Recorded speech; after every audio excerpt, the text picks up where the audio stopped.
Folks,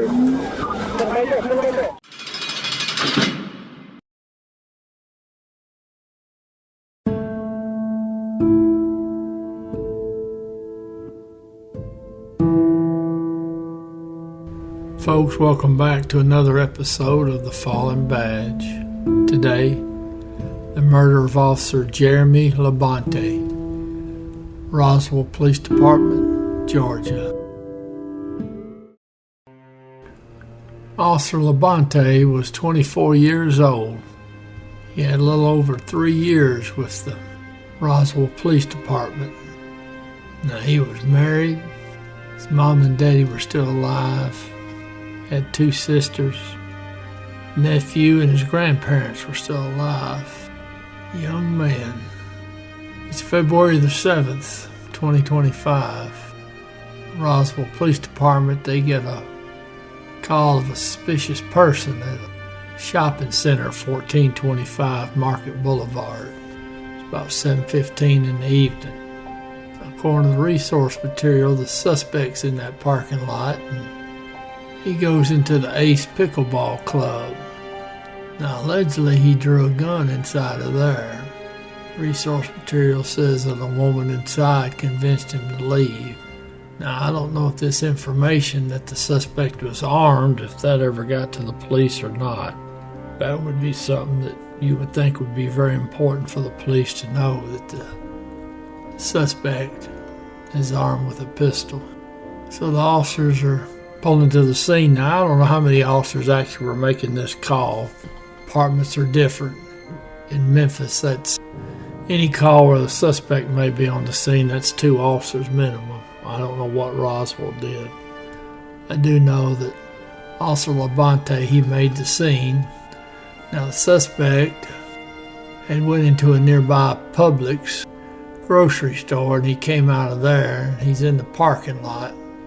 So he's somewhere around the Publix and the Pickleball Club.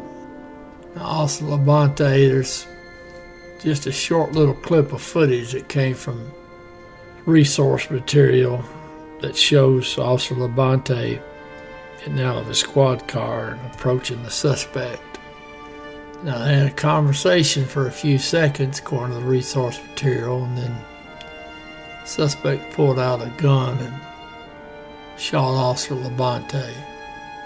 Now, if you watch the video, and I've got some still images, Officer LaBonte first gets out of the car, and you can see on his body camera that the suspect's left hand is out down by his side.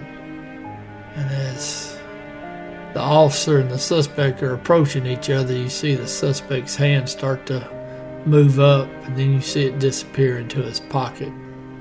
So I took it from that the suspect's a southpaw.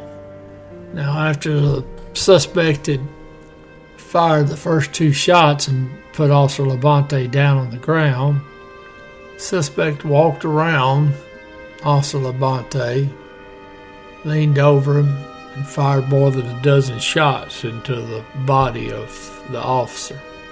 He then laid the pistol down on the blacktop, and he walked away, or ran away, with his arms up in the air. Now, other officers made the scene in response to 911 calls, and they took the suspect into custody. Now, I saw that in the resource material, because there wasn't a whole lot of information on this case, even though it's very recent. I took it from that bit of information that evidently Officer LaBonte made this call by himself. Now, that's just conjecture. I don't know that for sure. But you'd figure if they'd put 2 officers on this call, that second officer should have been there or should have arrived shortly thereafter. That's very unfortunate. Now, Officer LaBonte, he's taken to a hospital and he's pronounced dead. Now, the suspect's obviously facing murder charges and assorted other charges, weapons charges, you name it. Now, my understanding from the resource materials, the suspect's going to plead insanity.